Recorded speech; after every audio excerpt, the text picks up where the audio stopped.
New Thought Media Network. We are a global broadcast network of positive music, media, and entertainment, inspiring humanity's evolution along the journey of enlightenment and creating a world of love, peace, empowerment, and prosperity for all. New Thought Media Network. Positively inspiring.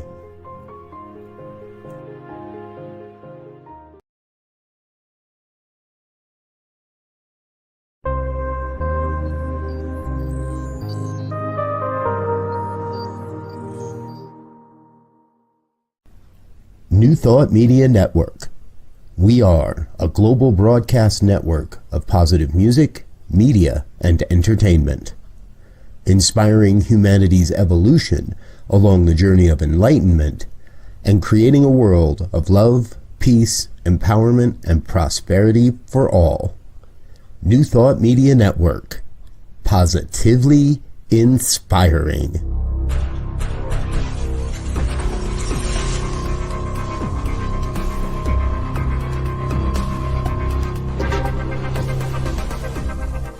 Live from a secure concrete bunker somewhere in Ohio, New Thought Media Network presents Pastor Michael Mangus with Friday's Fireside Chat, spiritual conversation for today. Here he is from the secret radio room, surrounded by thousands of watts, Pastor Michael Mangus. In the very cold bunker this evening. Yes, in the cold concrete bunker. Well, hi there. Good evening. It is Reverend Michael Mangus, and I'd like to wish everyone here a very good evening here. To everyone in the United States and also around the world, it is time once again for another fun-filled, thrill-packed, and yes, guaranteed, exciting edition of the Friday evening Fireside Chat here on your New Thought Media Network. Again, Reverend Michael from the extra secure concrete bunker somewhere around Akron, Ohio, that is so top secret. Only one person knows where it's at. Everyone else, including my boss, the Reverend Dr. Robert Brzezinski, he has no idea where the concrete bunker is located, and we're going to keep it that way because a lot of times during the week, I don't want to let him know where I'm at. Well, hello there, everyone. I see we have a few people watching this evening. And if you would like to chime in, please do so in the comments, either on YouTube or on Facebook. And for all of those who are watching us on replay or on recording, hello there. And I know some of you do not want to go on the chat and to use your name, especially with this broadcast. I really don't blame you. I don't. But if you would like to contact me, it's pastormichaelmangus@gmail.com, pastormichaelmangus@gmail.com. Please contact me during the week. And it's always nice to hear from folks from not only the United States, but also around the world. Well, we do have a wonderful show for you this evening here, and the purpose of our evening weekly get together here is to have a warm cup of something, alcoholic or not. Now, this is non-alcoholic this evening. This is cocoa. All right. I've been accused of having a little good stuff in there, but no, not tonight. But the purpose of us getting together is to really to have a conversation about what is going on in the world and also our part in it as individuals who consider themselves maybe spiritually aware, is that it is very important, I believe, at this time that we take control of not only of our minds, but of our actions to, again, to make this world a better place. We have the power, and that the news has been just a fire hose recently. I mean, especially for the past year since this number 47's administration is back in the White House. So I'm not saying get overwhelmed by the news. I'm saying let's talk about it. let's talk about what we can do here to make this world a much better place. And this evening, our usual troublemaker, the Reverend Jeff Radcliffe, is not with us this evening. He had some things that he needed to do. I actually went out and spent the boss's money and went ahead and got a real newsman this evening. Let me introduce to you a veteran news anchor and journalist from Northeastern Ohio, Mark Williamson. Mark began working in broadcasting while in college. The same time I was at Akron U, where he took a job at afternoon news at a local radio station. Mark went by one name for the newscast and then switched to another for his nightly show. What was your nightly show name? I'm not telling you. Oh, okay. It's a secret. Okay. You may have to use it in the future, right? I might. Okay. I might. Under witness protection. Or witness Are you in secret concrete bunker too? I'm not. I probably should be. Okay. All right. Well, he moved to our local radio TV station, WAKR, while still in college, and began doing radio news and sports. He was also one of those guys that flew around in a Cessna 150. Mark, I bet you have some stories about that. Within a short time, he was tasked with doing radio, AM and FM, and also television news and sports. Eventually, in 1980, while still in school at the University of Akron, he began anchoring the 6 and 11 o'clock news on the TV station while doing occasional radio newscasts. In 1996, Williamson left TV news to become the City of Akron Director of Communication and Mayor Don Pasquale's press secretary. And in 2013, Williamson moved to the Akron Public Schools and was Director of Communication until his retirement in late 2024. Mark is a part of my Broadcasters Lunch group that meets monthly. And he's also a Facebook friend who tries to stick up for the facts and not the spin. So, ladies and gentlemen, my friend Mark Williamson. Mark, welcome to the Friday Evening Fireside Chat. Thank you. I actually had a fire going for the Fireside Chat, but it's kind of pooped out. I haven't been able to attend it because I'm I'm glued to my chair. But but thank you. Thanks for inviting me on, and I look forward to the next 52 minutes. 52 minutes. Like so now I heard this. First of all, thank you for your public service to both the City of Akron and also to our school system. Now, is it true, Mark, that you got your job with the City of Akron because Mayor Don Pasquale at that time called you up and said, I don't like you, I hate your guts, but I need your help? Is that true or not? Pretty much. He didn't say hate your guts, but he said I never really liked you very much.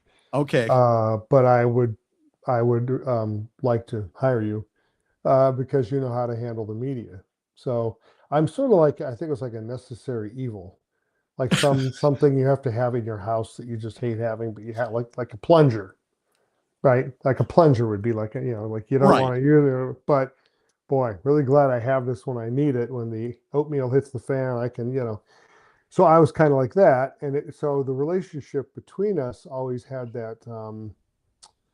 I think they always kind of had that friction there. I don't think he ever really let go of that, and as a reporter, as a journalist, you try really you try to be dispassionate, you try to be impartial, and people say things about politicians and all kinds of terrible things about politicians, and I didn't have a feeling one way or the other about him as a person. I thought he did a great job leading the city for many, many years. He was always way, way ahead of most people with the way he thought, his vision for the future, and then his innate ability to just make it happen, to get things done. When other people, especially in politics, they just check the direction of the wind before they open their mouth. Don Pasquale never did that. He always spoke his mind, and he was honest about it. And, regardless of what the consequences might be, and you got to give him credit for that because those people are hard to find today. Mayor Don was a character. Yeah. Yes. He was one of a kind, and that's what Akron needed at the time. My boss is already chiming in. We're in trouble here, Mark. He says, now wait, how much of my money did you spend? Is he asking you or me? Okay. Rev Doc, more likely is I'm going to buy his lunch next time. Okay, at Broadcasters Group. He said somebody better tell him not to try to cash the check. We have a low budget here at the New Thought Media Network. Oh, that's all right. I'm an expert at that, actually. What, working with a low budget? Oh yeah. Yep. Well, before we get to the serious news, let's talk about what happened this week. For everyone, happy Groundhog's Day. Most of the U.S. groundhogs, including Puxatawny Phil, predicted 6 more weeks of winter in 2026. Multiple sources confirmed that Phil saw his shadow, and other major groundhogs like Staten Island Chuck did also as well, contributing to the nationwide lean toward a long winter. Now, here in Ohio, Buckeye Chuck, let's see here, that's Puxatawny. You saw a shadow. And here, that is Buckeye Chuck. Could be anybody, right? What now? It could be any groundhog. That is Buckeye Chuck, though. Okay, all right. Okay. He did not see a shadow in 2026 and predicting an early spring. So now we also have another groundhog that we have talked about on this program, and that is the West Virginia groundhog, French Creek Freddy. He did see his shadow, and he did again predict 6 more weeks of winter, like his cousin, Puxatawny Phil. So basically is that we have 6 more weeks of the bad stuff, no matter what. but let me point this out, geographically speaking. Yes. You have one groundhog in the middle of 2 others, right, in a state that borders the 2 others, and the 2 others have 6 more weeks of winter, but we don't. Okay. Now, meteorologically speaking, I'm not a meteorologist, but I got to think. Nor do you play one on TV, but go ahead. That's going to be kind of a tough thing to swing there. How Ohio suddenly jumps out of winter and these other 2 poor states are going to suffer. I mean, I'm just trying to think logically here. Well, again, I just think it gives people an opportunity to get out of their homes and go drink some fire whiskey and to go eat some pancakes. I mean, that's why 30,000 people go to Puxatawny, Pennsylvania. Yeah, I guess you're right. It's not for the stupid groundhog; it's for the breakfast. Yeah, I get that. Yeah, that makes sense. That's right. But I hope everyone had a very nice Groundhog's Day. And again, wherever that you're at, most of the country, it's pretty cold, but sure is. Yeah. So, ladies and gentlemen, yes, it is that time.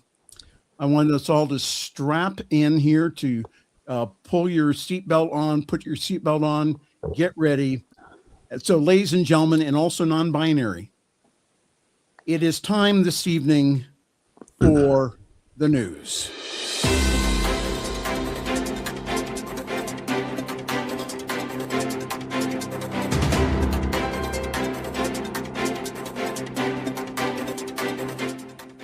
And now, from SIN, the Spiritual Information Network, it is time for the news. Reverend, and Mark reporting.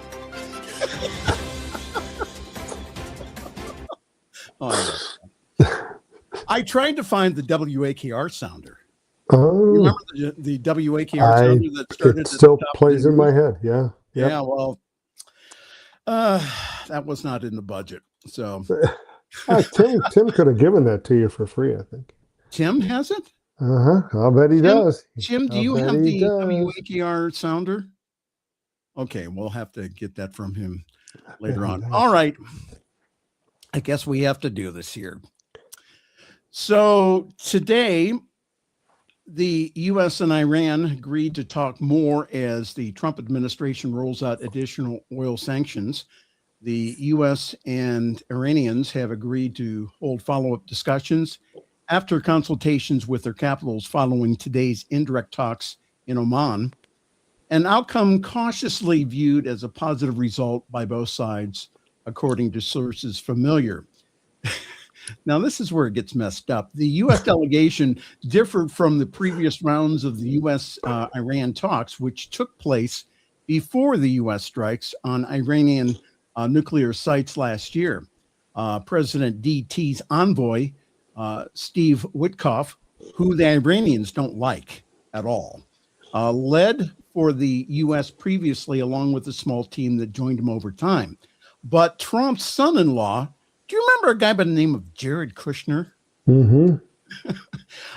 He was in the room for this round. And also U.S. Central Command Commander Admiral Brad Cooper was also part of that delegation.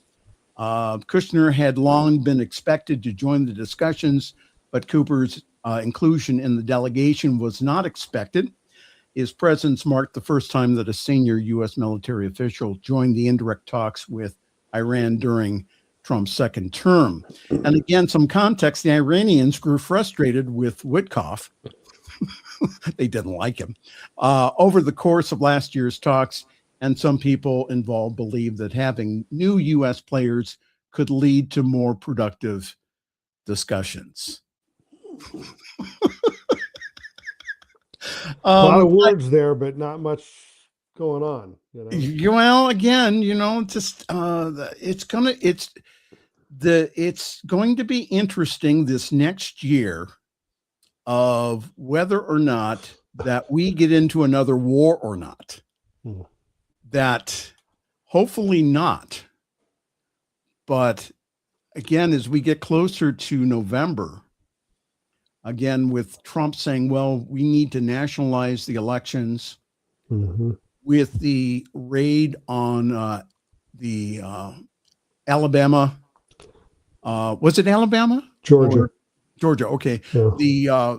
The voting records down there, it's going to be really interesting to see what happens.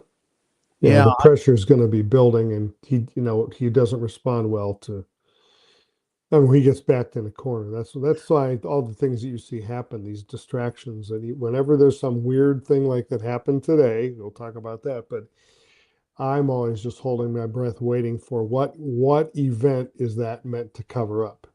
Like, what event is that meant to distract us from? So what's coming next? Well, again, that we had the release of only half of the Epstein files, of which they're still sifting through, and they're still finding all kinds of stuff. And whose name was mentioned in it thousands of times? 38,000. Donald Trump. 38,000. But in the category of wait, there's more. And also things that you should not do as president. Here you go. A racist video deleted from Trump's account as the White House blames a staffer for posting it. The racist video shared on President DT's Truth Social account has been deleted, with the White House now blaming a staffer. Those staffers, those interns, they have nothing else better to do but to post racist videos. Threw a staffer under the bus for posting it late on Thursday. A White House staffer erroneously made a post. It's been taken down, a senior White House official told CNN. Now, there was other news outlets that went ahead and had a picture of it. The post, which depicted former President Barack Obama and First Lady Michelle Obama as apes, which I just find absolutely, completely disgusting. I wouldn't even put it up, but I went ahead and put up the next scariest picture I could. And that's Caroline Leavitt. You know, they had a different spin on this at first, and nobody believed it. So that's Which when was? they blamed this kid. Well, she said it was out of context. It was a video that was about Donald Trump being the king of the jungle or something. And it Yep. was like, it's like, I mean, and look, I did that job. Okay. I did that job for 16 years for a volatile, outspoken mayor. Yes. The difference is he never, ever lied, right? He said things that did him absolutely no good because it was true. Right? So it's really easy to do that job Yeah. if you're not worried about that. If the person you're working for is honest, then you just tell the truth. But these people are every day they're coming up with some weird story to cover. I mean, it's crazy. That whole thing it's not just reprehensible. I mean, it's nuts. It's just nuts. And then she says, please stop Yeah. the fake outrage Yeah, and it's report not on fake. something that actually matters to the American people. Yeah, it's not fake.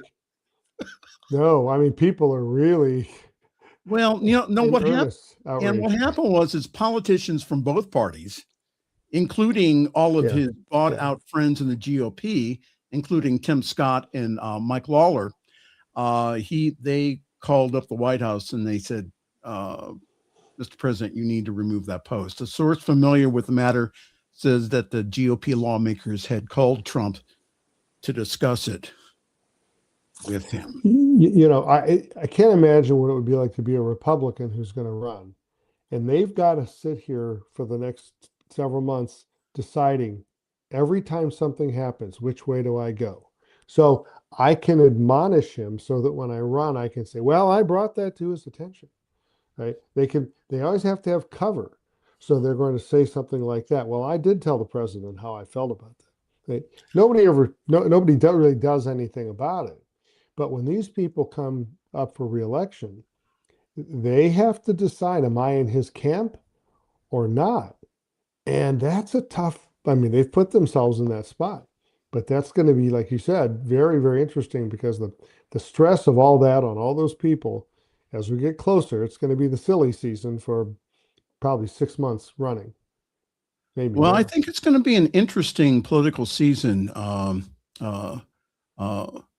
And Emily Sykes, who is our representative here in the 13th district. Mm-hmm. Yep. Yeah.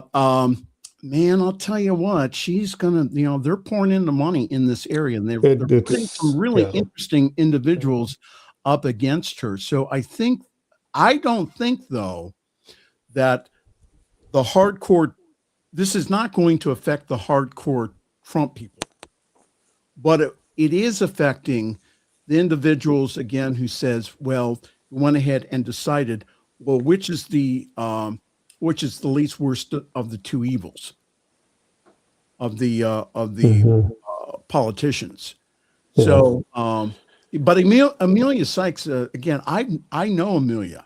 I worked with her, and all of the things that they say about Amelia Sykes. Yeah, she's a politician, but I'm going, you haven't worked with her. You haven't been with her in the trenches. You haven't, you don't see, a lot of the things that she does for the people of our district. Yeah, they don't see any of it. They don't see any of that stuff. stuff. They really don't. Yeah. I mean, that goes for, the grandstanding and all of, and she's really not one of those folks, but the grandstanding and the people that want to get on the news at night with a soundbite about something are very skilled at it. They've done it for years. And, there's a, I don't want to call it an art form, but, I think that you can be clever, but not intelligent. And I think yes. a lot of politicians are clever. They're not smart, but they're clever. And the average person who doesn't have that cleverness, maybe they're just smart. If your brain doesn't think that way, it's a very strange thing to see somebody get up and defend some of the crazy stuff that's going on. People like Lindsey Graham who said things that, and you just wonder, like, wow, how did you just go in front of 300 million people and say that? but they Well, know. maybe It's it was calculated. alcohol fueled. Yeah, but I mean, all these people, they know. This is these are all strategically done. They know exactly who they're talking to. Yeah. And so many of those people are gerrymandered that they don't have any, they're not worried. They're not worried. They're not going to lose because of the way the districts have been drawn for like someone like Jim Jordan in Ohio. He can pretty much say whatever Mark he wants. Williamson, I told you about that. Legal told me not to have you cuss on this program. Oh, sorry.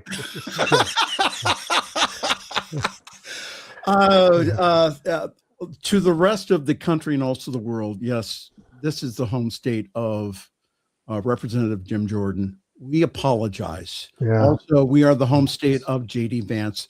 Again, Lent is coming up. We will go through the streets in sackcloth and ashes for that.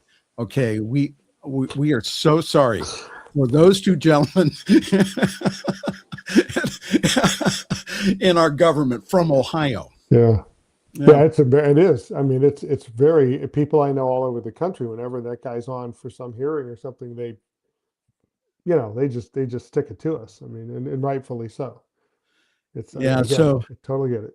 Let's see here. Tim said, I prefer Buckeye Chuck's prediction. Okay. Yeah. Tim loves sun and spring and warm. He's not a fan of winter. Mm-hmm. Yeah, and also it says the Trump PR department should be called the Department of Diversions. Yeah, I mean that's they take spin. It's not even spin. It's like wash, spin, rinse, spin, wash. I mean, they go through all the cycles, and then they stand there too with a straight face. I really don't know how. I don't know how. How does Caroline Levitt? Great how skill. Did she do that? Well, how does she spin it in that way? Well, anyhow, we had a miracle happen this week when the president was at the prayer breakfast, the national prayer breakfast, and the curtains did not catch on fire.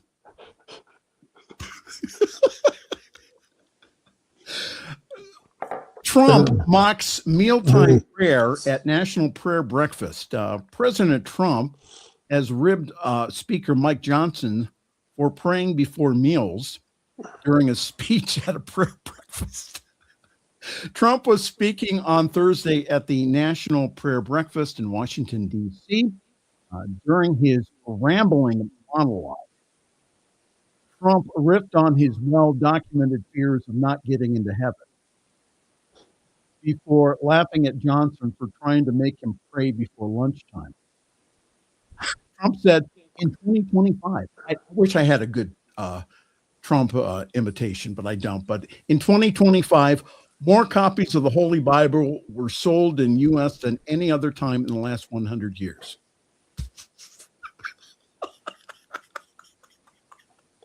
Wow! He can cheapen even the most.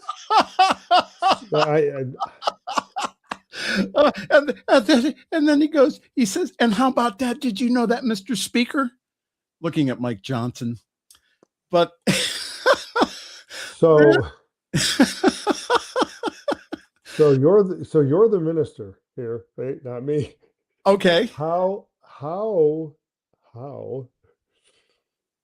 do we explain this? That there are people that are Christians who think that they like him because he's honest, because he tells the truth. This whole thing, like this guy could get up there and say anything and not lose favor. Right. And that, like the curtains catching on fire I mean, he's this is sacred, hallowed ground for these folks. Right. And I didn't hear one person. Now I can't hear everybody, but I read a lot. I didn't see anybody. Now you mentioned somebody, but I mean, that really came out and said, I'm disgusted. I mean, someone that supports him. I'm done. I'm done. I'm not doing this anymore. I can't sit through this. I don't care what this guy does for my taxes. I cannot, in all good conscience, say as a Christian that I'm going to follow this. And that I think that the tide is starting to turn in that area, Mark. Again, we talked about before we went on the air about this whole idea of Christian nationalism, which there's nothing, absolutely nothing Christian about it. It's about power. Mhm. And there's not only Christian nationalism, but there's also Hindu nationalism, Islamic nationalism. Again, it's when you put power before the religion, when you put power before the teachings of the teacher. And that is exactly what's happening here. The reason that the Christian right, like Trump, is because, again, that basically it's that you can do whatever you want as long as you support me. And I've asked my Christian friends, I've said, well, they'll come back to me and they'll say, well, we're not hiring him to be our pastor. You vote for him because of again, that you want a leader for your country. And again, who has morals and ethics, who's not lining his pockets, using the taxpayers' money. And again, I think all of this is going to come out here in the future, in some type of trials, Nuremberg or something. There is the amount of crime that's going on here with individuals thinking it's not going to catch up with them. History is against you. But anyhow, talking about during his address to God at the National Prayer Breakfast on Thursday, Representative Jonathan Jackson, who's a Democrat from Illinois, called on President Donald Trump to be invested in the elevation of suffering of the people of this country, including the families preparing to bury their loved ones in Minneapolis. This is right in front of, during his prayer. Representative Jackson, who is the son of civil rights leader Jesse Jackson, asked God to remind the president that he has the power to turn mourning into dance or to reduce the country into a cosmic elegy of chaos and suffering. As Trump stood just feet away, his eyes fluttering open and shut during the prayer. More likely he was asleep. The representative's prayer provided an uninterrupted moment in a crowded room to call attention to the ongoing and violent federal immigration operations in Minneapolis, which, as Jackson noticed, included agents fatally shooting 2 U.S. citizens, Renee Good and Alex Preddy. And both men were on stage at the 74th annual National Prayer Breakfast, an event that every president has attended since Dwight D. Eisenhower. So I think that there has been moments here in the past year where brave people, including the one woman bishop. Yeah, she was terrific. Yeah. Yeah, who went ahead and spoke, again, truth to power. And as you and I were talking about, there's a lot of people, even within my organization, who want ministers like myself to shut up. Just teach spiritual principles. Don't mention any of this stuff at all. Just, is that, if we continue to work on ourselves, then the world will eventually turn itself around. And what you and I were talking about is that they don't understand that it's not just them, it's the we, it's us. How can I, as a person who claims to have, to be moral and ethical, how can I not speak up and speak out about what's going on in Minneapolis? How can I not do that? Again, that from the Old Testament, it talks about the prophets being prophetic and going to the rulers and saying, you're screwing up here. This is not going to work out very well for you. And some of the prophets, again, they lost their lives. But this whole idea of that clergy in this country is not supposed to say anything. And another place where this discussion is going on is in the Catholic Church. You have individuals, again, conservative Catholics, who basically want their bishops to shut up. As long as Trump has done a lot of good things here. He went ahead and he put in a conservative court that reversed Roe v. Wade. They're switching around a lot of the decisions that were made by this leftist court. So they don't see anything wrong with it. Your comment, Reverend. I think the people are misunderstanding. There's politics with the capital P. We're not sitting here debating, bills and procedure and all that. This is life in America that we're talking about. This is life. It's not politics. It kind of masquerades that way because a lot of this is driven by current administration, obviously. However, if I'm not, but if I were in the church as a minister, I would say to people, well, look, this is really what's happening all around you. If there were race riots in our city, would you prefer that we, as a church in the middle of it, not talk about it? Should we just pretend it's not like we walk down the street, we're exposed to it, we see it on the news, but when we come in here, we don't speak of it. So these things that are happening are really close to home for people. Somebody just a guy's a nurse, just some everyday regular Joe who happens to try to stick up for somebody in a protest that's completely part of being a democracy, and look what happens to him.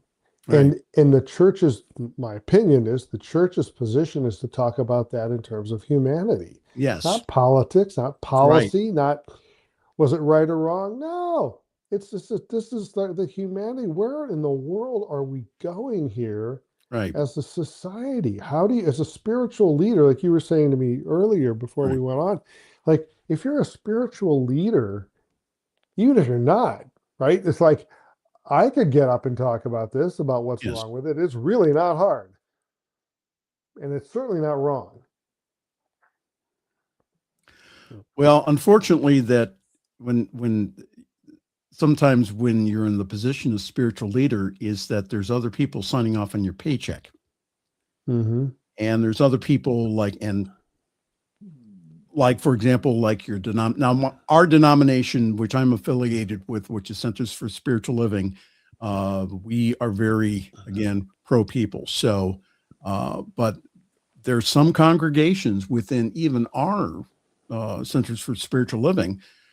They're the boards, the people, the treasurers, the people who sign off on our ministers' paychecks are saying, I don't think you should be talking about that. And again, unfortunately, some have lost their positions because of that. Wow, that's a shame. Yeah.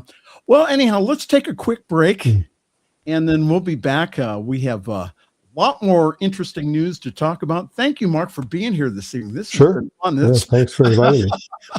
All right. Well, we're gonna take a quick break here and see here. Push that button. Either Friday evening fireside chat here on your New Thought Media Network. And just to let you know that coming up this Sunday at Summit Center for Spiritual Living, which is our congregation here in the Akron, Ohio area, we'll be having a very special service. Yours truly will be speaking this Sunday and talking about our form of prayer, which is called Spiritual Mind Treatment. Go to summitcsl.org for more information. Again, that address, that webpage will give you all the information that you need to get into our Zoom call. So would love to see you on Sunday mornings. We have a great group of people who meet here in the Akron, Ohio area, but then also that, we have people from California and other places who join us on Sunday. So summitcsl.org. Please join us this Sunday morning, 10:30 Eastern, 7:30 Pacific time. All right.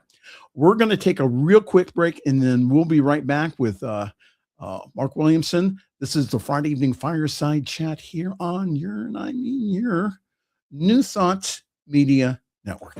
Please help us say thank you to all of our organizational sponsors, including the Hefferland Foundation, Affiliated New Thought Network, International New Thought Alliance, Science of Mind Archives and Library Foundation, Center for Spiritual Living Denver, Center for Spiritual Living Midtown, New Thought Philadelphia, Center for Spiritual Living United Life, Sunshine Cathedral, Planned Happiness Institute, Summit Center for Spiritual Living, One Heart Retreats, Universal Joy Center, Unity Kitchener, Unity Spiritual Center, Ottawa, Home Center for Spiritual Living, Satya Center, Begin Within Ministries, Center for Spiritual Living, North Jersey, Unity of Savannah, and the Center for Spiritual Living, Seattle, as well as all of our individual donors. On behalf of New Thought Media Network, thank you, and please like, share, and subscribe. New Thought Media Network, come be you. The views and opinions expressed by Pastor Michael Mangus are generally right. However, they are his own and do not reflect the views and opinions of New Thought Media Network, Centers for Spiritual Living, or any other person living or dead. As they say in the 12-Step Recovery Program, take what you like and leave the rest. Here again is Pastor Michael. Of over 40 hours a week of programming that we have on the New Thought Media Network, I am the only one required by legal to have that kind of disclaimer. Good for you. Good for me. Well, again, legal's been pretty good to me, and they keep me out of trouble and Well, and answer the phone calls when necessary. Yeah, I mean, if you're not walking that line, you're probably not doing your job. I mean, I feel like that with a lot of things, and there's a lot of people now that are afraid to say anything, and I get it. And there's the lack of scrutiny by the media. And this is just something near and dear to my heart, is most disturbing, because I don't think people realize the job that the Fourth Estate has done for decades. Right. On the coverage of public entities that we pay taxes to, that are responsible for the welfare of millions and millions of people, and infrastructure and health and welfare, all that. And now that you've removed layers and layers and layers of reporters, the people in the government, believe me, they know that they're not being watched. And that's concerning to me. What do you think when the president goes ahead and goes off on reporters, especially female reporters, calling them names, saying that you're a terrible reporter, your network stinks, and I mean, and that the rest of the press corps just remains quiet? Yeah, you know what I think? I wish that David Brinkley, Sam Donaldson, Sander Van Oker, Bettina Gregory, Ann Compton were there. I wish the people that I grew up with watching, who didn't take guff from anybody, were there. I mean, Sam Donaldson would have just had him for lunch. Yeah, and it's they now, the way it is now, that a lot of people on television and the media have their own little brand, and they don't want to damage their brand, right, by getting into it with the president of the United States. But there were reporters back in the day who would have said things like, "Excuse me, Mr. President, do you expect America to believe, blah, blah, blah, blah, blah, fill in the blank, or, personal attacks on me aren't going to get you anywhere. You just answer the damn question, something like that. Right? I mean, really, Right. that's Sam Donaldson would have just handed it to him. And the women, Ann Compton and Bettina, this is female reporters that were just, and you talk You didn't about a wanna tough mess with them. environment. They Well, no, wouldn't take because tough. they were working in a male-dominated profession. They were the first women to do this kind of work, and I got to tell you, it wasn't like it is today at all. And it was really, really tough on every front for those women to do those jobs back then. Right. So what's your opinion on what happened a couple of weeks ago with the Don Lemon and Georgia Fort, both independent journalists, getting arrested for being at a protest, not being in the protest, but just being there covering it as City's Church because one of their pastors is also an ICE agent. Your comment on that? Yeah, it's just, I mean, look, these are the freedoms that we've taken for granted in this country for years. And now we have somebody in charge and a number of people actually up there in charge with him who don't care. And they, I think they're fairly confident in the knowledge that no one's going to challenge him. What you gonna do? What are you gonna do? Sue us? What are you gonna do? Are you gonna make fun of us on late night television? Well, again, it was like it happens every day. There is nothing to dissuade these people from doing stuff. That's the scary part, because look at the children that have been deported. I mean, that's not false. That's the truth. There was a ruling in a case today. A judge ruled on, said this is wrong. The way you're doing this is wrong. absolutely. So, but they don't care. It's interesting, though, again, and I call them the pearl clutchers, the people who go ahead and they say, oh, how dare they interrupt a church service? How dare they do that? Yeah. And then things like this happen, and Pam Bondi and crew go ahead and ignore it. Pastor Jamal Bryant demands arrest after a man storms a church service. I think it was last weekend. A weekend worship service at Pastor Jamal Bryant's church turned tense after an uninvited preacher barged into the building, pulled out a camera, and began shouting condemnations at the congregation mid-service. I think this was the week after what happened. What city was that in, Michael? That was in, I think, Bryant, he's the senior leader of the New Birth Missionary Baptist Church in Atlanta. Oh, okay. All right. Okay. He's now calling for authorities to identify and arrest the man, arguing that the disruption crossed the line from free speech into criminal behavior. But wait, there's more. And I saw this online and I said, Texas Republican Valentina Gomez crashed an LGBTQ friendly church service and was swiftly escorted out of the building. Gomez showed up at the service at the Faith Church in Texas, who described themselves as an open and affirming congregation who celebrate diversity. I think they're a member of the United Church of Christ. Gomez posted a video to her official X account with the captions, "Pedophile churches don't like it when you quote the Bible. These pedophiles use the name of Jesus in vain and lead others astray. Tolerance of sin is not a Christian virtue." Church staff swiftly escorted Gomez out of the building, where she claimed that they were an abomination. In response, the Faith Church posted a statement from their Facebook account saying that some people have too much time, too much fear, too little information, and too much hypocrisy. Far too many people claim to be Christian, but exhibit no love, awareness of Jesus' teachings, and no sign of practicing his qualities. So where's Pam Bondi now?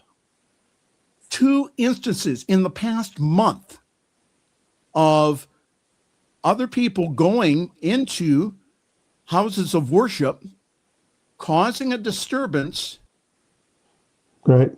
and no one's being charged. Yeah. And Don I Lemon. mean, it was, Yeah. I mean, it's crickets. Yeah. Yeah. But see, every one of these, right? And it seems like every day there's another one of these, not this specifically, but there's something every day where you and I and a bunch of our friends sit around and say to ourselves, how, like the thing today with the Obamas and the social media thing. I mean, Gary Hart lost his entire career because of one photograph of him sitting with some woman on a boat. Yes. Okay.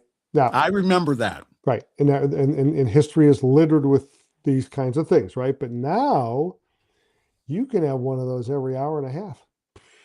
Oh, every For minute. 10 years. For 10 years. You can have an insurrection. You can, have people shot. You have people arrested. You can be sued. You can have 34 convictions as a felon. You're still president. Wow. I think that any reasonable person has to step back and say, how is this happening? Reasonable. So, Yes. but people that don't see that somehow are identifying in a positive way with this whole thing. It's like identity politics, right? They have some sort of identification that makes them feel somehow fortified by this bad behavior. And you know what? Donald Trump's going to die and he'll be gone and they'll replace him, whatever. Maybe we'll vote somebody good in, who knows? But these millions of people walking around this country that think that stuff is okay, they're still here. Do you think that, Mark, it had anything to do with during Bill Clinton, him signing off on the getting rid of the fairness doctrine? Oh, you're Reagan. Was it Reagan? Yeah, Well, Reagan, he also signed something else too, but go ahead. The fairness doctrine, and the way the fairness doctrine worked, and I know this just because I worked in broadcasting, it really dealt more with public affairs programming than it did the day-to-day news. Okay. So let's say I brought you on to talk about something, and you wanted to, let's say, LGBTQ. Let's say you talked about it for half an hour on a talk show. One of those where there's like a rubber fake plant and two guys sitting there talking. Okay. Well, the fairness doctrine required that we would seek out opposition to that and give somebody equal time to come on and state their opposite opinion, right? Okay. The day-to-day news, our news, like the news we did, and most people, their news is balanced. They're not out there just giving one side. Every journalist knows you got to do both sides. You have to. But what the fairness doctrine did, what the loss of the fairness doctrine, it is like a lot of other things. Once you take the guardrails down, first people start to swerve a little bit, then they start to weave a little bit off the road, then they're going off the cliff. And we're at a point now where there aren't any rules at all. And Fox News, and this will upset some people, but I mean, Fox News is not news. And because it's on cable, they're not news. No. But see, cable, the rules for cable Right. are different than they are for broadcast television. Yes. Because people pay for it. So you can do pretty much anything you want. But what we're doing now is we are purposely misleading people and making money at it. So we're going to do it more. And that's where everybody in that business, the reason Donald Trump got so much ink and so much airtime in his first bid for president was the ratings went up every time he was on. Yeah. They saw that. And people said, wait a minute, there's something this guy's got going. We don't care. Wait, put him on. Just put him on. And the talk time that he had in the debates was 3 to 4 times more than anybody else on the stage. And you know what? He just kept doing it, and they kept letting him. And, very few people stood up to the guy. And this is why people make this parallel with Hitler, right? Because this is how this happens. All right. So this is from my boss. Again, the views and opinions Am I expressed. fired? Did he fire me? No. Okay. No. The check may actually be good, Oh, but it says, I know this is kind of early to ask, but what kind of racist will Trump do tomorrow?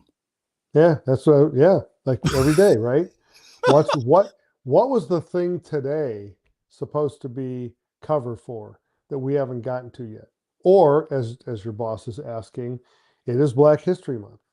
So he may pick, maybe a couple of days a week and do something. Maybe he'll write something about Duke Ellington.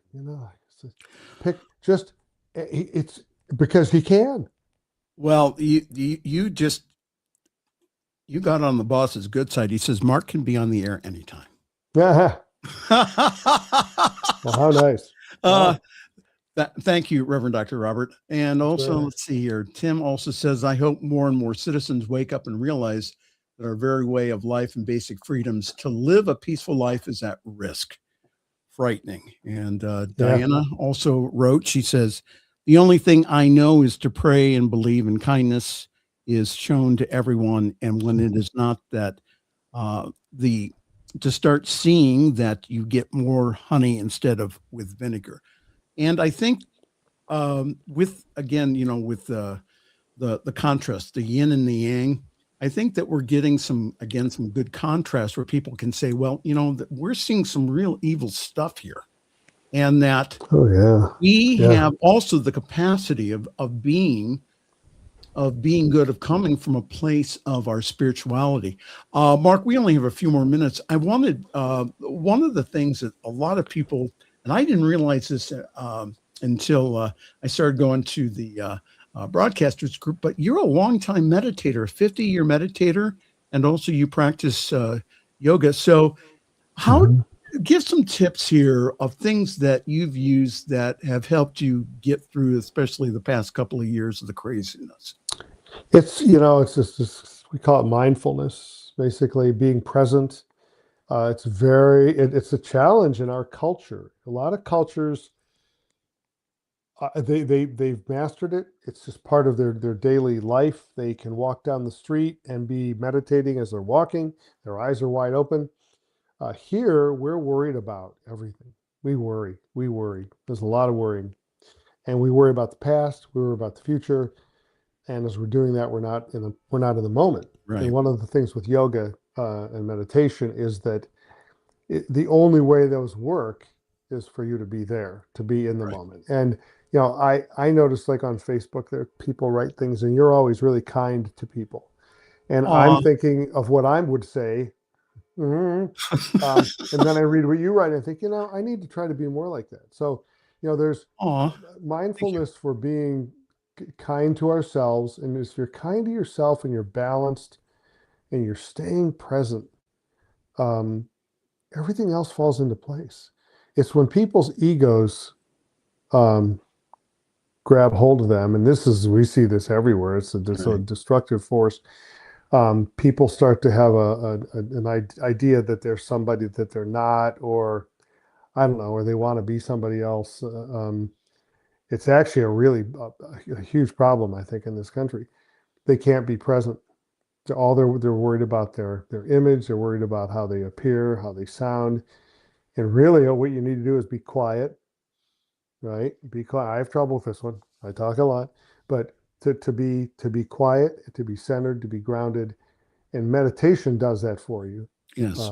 Yoga does it because yoga is a form of meditation and exercise and all that. Wellness, be well, eat well. It's not any one thing. It's like, Eckhart Tolle, who I really think is a really great guy, talks about the three-legged stool of life.